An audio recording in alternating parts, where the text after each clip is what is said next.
Hallelujah. Hallelujah. Hallelujah. Hallelujah. Hallelujah. Aha niyo yamwandikiye rero. This is where he wrote to him. Gukongeza umuriro w'Imana umurimo. To stir up the fire of God. Mu kumenya kugira ngo tubashe gukongeza umuriro w'Imana turimo, tugomba kumenya agaciro k'ababyeyi bacu bo mu mwuka ndetse no mu mubiri.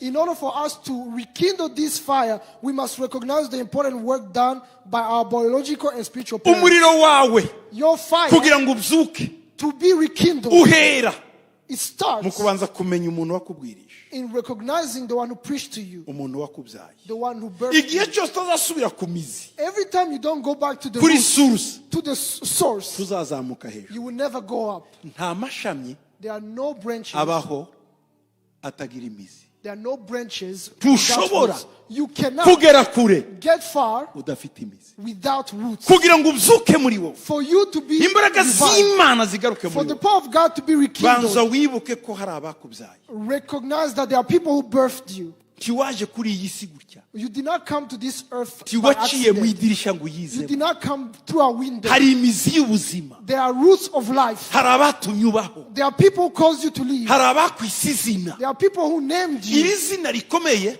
This name that is iryo great, ufite mu kazi, the one you have at iryo work, ufite ku madiplome, the one you have in your iryo degree, ufite mu the miryango, one you have in your family, ryavuye ku mizi. it started in the roots. Hari uwakwise izina, Someone named hari you. uwakubyaye, Someone birthed hari you. uwakureze. Someone raised you. Igihe cyose utazamumenya, Every time you don't know that person, ntuzagera kure mu you will Mana. not reach far in Umuriro God. wawe ntuzagera kure. Your fire will not reach far. Bana, Children, babyeyi, parents, nimutamenya aba aho mwavutse, if you don't know your roots, nubwo so yaba umusinzi, even though your father may be nubwo a nyoko yaba drunk, umusinzi, even your mother will be a drunk, yatumye ubaho.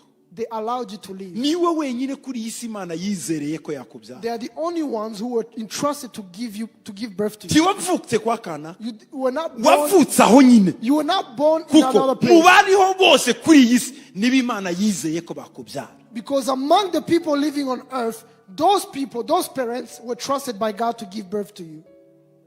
Ibyo nitubimenya, Once we recognize that, bizongera bibyutse umuriro w'Imana muri twe. it will rekindle the fire of God in us. Biragoye gukunda Imana utabona, udakunda so cyangwa mama wawe ureba. It is hard to love God that you don't see if you don't love your father and mother that you see. Ntibishoboka It's impossible. ngo njyewe mama You say, my mother, ngo ni umurozi, she is a sorcerer. sinshaka mama. I don't want to. Uwo murozi niwe wakubyaye, That sorcerer gave birth to uwo you. murozi niwe wakonkeje, That sorcerer breastfed you. uwo murozi That sorcerer niwe wakwise izina. gave you a name. Mbere yo kwanga umuntu, Before you hate someone, jya umenya icyo yakoze mu buzima bwawe. you should know what they did in your life. Mama wawe si umurozi, kuko iyo aba yarakunize ukivuka, kuko umurozi arica. Your mother is not a sorcerer, a witch, because if she had been a witch, she would have killed you when you were born, because witches kill people. Niba naroga, And if she bewitches, yarakubyaye. she still gave birth to you. Wabyawe n'umurozi, You were given birth by a shimira witch. umurozi wakubyaye. You must thank the witch who gave birth to you.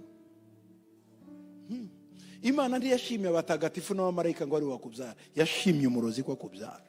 God did not choose the saints to give birth to you. He chose a witch to give birth to you.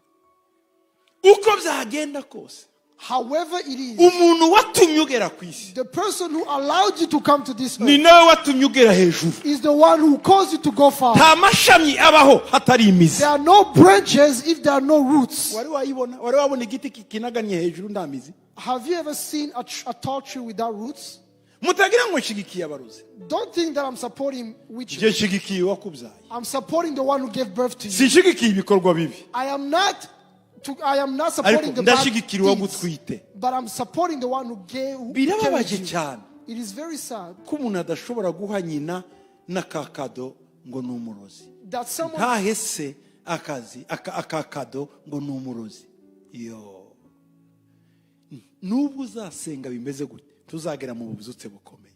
Nta bubyutse ushobora kugira muri wowe utaramenya agaciro ko wakubyaye. It's very sad to see that someone cannot even give a gift to their mother or father because they are witches or evil people. You will never have a full revival without recognizing those who gave birth to you.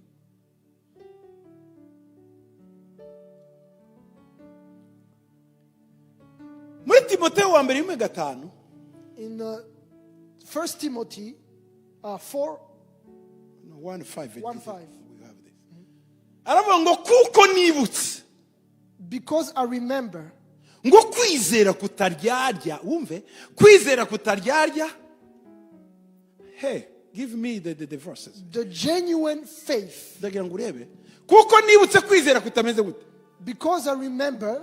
Kutaryarya. The genuine faith. Kuri murinde Timote. Kukurimo. That is in you. Sibyo? Right? Nguko kwizera kutaryarya kwabanje murinde. That faith dwelt in your grandmother. Muri nyogokuru Lois. In your grandmother. Kwizera kutaryarya kuramanuka kujya murinde. Muri nyoko Unique. And he went into Eunice. Ngo kandi nzi neza yuko nawe kukurimo. Kwamugiyemo kuvuye. And I'm persuaded that is in you. Muri nyina kwavuye he nawe. Muri nyina. He came from the mother, and the mother got it from the grandmother. Yes, ashimwe cyane. Praise Jesus. Paul ntiyashimye gusa Timotheo. Did not only yaramushimye mwana wanjye. He commended Timothy, yes, my ufite son. Kwizera You kutaryarya. have a genuine faith. Ariko si ukwawe. But it doesn't belong to you. Ni karande. It is a generation. Ni karande. It is a generation. Ni karande yo kwizera. It is a generation of faith. Ibaze none ufite umubyeyi usenga. Imagine if you have a Ibaze ufite papa usenga. If you have a praying father. Ufite mama usenga. If you have a praying father. Umva iyo karande nziza. That is a great generation. Timotheo mwana wanjye. My son Timothy. Paul yari muri prison. Paul was in prison. Yumvise ko hari ibibazo byinshi. When he heard that there were many Ngo problems, mwana wanjye he Timotheo. said, my son Timothy, Ngo nibutse kwizera kukuri uri mu authentique kutaryarya. I remember that you are authentic. Atariko. But ndibuka I remember aho gukomoka. where it comes from. Nibuka imizi yako. I remember where it comes from. Yo, ndibuka nyogokuru Lois. I remember your grandmother Lois. Nibutse nyoko Unique we. I remember your mother Eunice. Aba nibo bagushizemo uko kwizera. They are the ones who gave you that babyeyi faith. mwe. Parents, nimumanure karande yo kwizera mu bana banyu. bring a generation of faith among your children. Hallelujah. Hallelujah. Nimumanure karande yo kwizera kutaryarya mu bana banyu. Bring a generation of genuine faith among your children. Mwebwe muzi Imana. You know God. Usenga gute abana bawe bataza gusenga. How do Ukumva you- uraryohe umwana agasigara kuri cartoon kuri televiziyo wowe ukinjira mu moto ukagenda. Kuramuhiki. How do you fellowship with your Kuramuhiki. children? You leave your children watching cartoons at home. Abandi bavyeyi Other parents, baha abana babo icyo bafite. they give their Babaha children kwizera. what they have. Babaha They kwizera. give them faith Kutaryarya. that is genuine. Iyo wabyibutse ibyo When you remember that, umuriro uraka muri wowe. the fire rekindles in you. Ngo mwibuka babayoboraga. Remember those who led you Ngo mwigane kwizera kwabo. and imitate their faith. Toke kwizera kw'ababyeyi. The faith, Kwizera of the parents, kw'abatubanjirije. the faith of those who came before us Kubyutsa umuriro muri twe. rekindles the fire in us. Yesu ashimwe cyane. Praise Jesus. Yesu ashimwe cyane. Praise Jesus. Hallelujah. Hallelujah.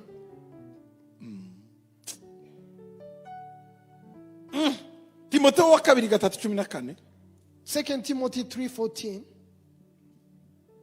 Ngo ariko woweho arimo aramwandikira muri prison. He's writing to him. Ngo ugume mu byo. Can we read it together kugira ngo nanjye ndyoherwe? Let's Ngo ariko read woweho ugume mu byo wize. Kandi ukabyizezwa kuko uzi. Hallelujah. Timotheo we wihungabana ngo muri Amerika haragoye umuntu ageze n'abagisenga ngebana nta butayi buhaba. No. Haba butayi butahaba. Guma mu byo wize. Guma mu byo wizeye kuko warabyigishijwe. But you must continue in the things which you have learned.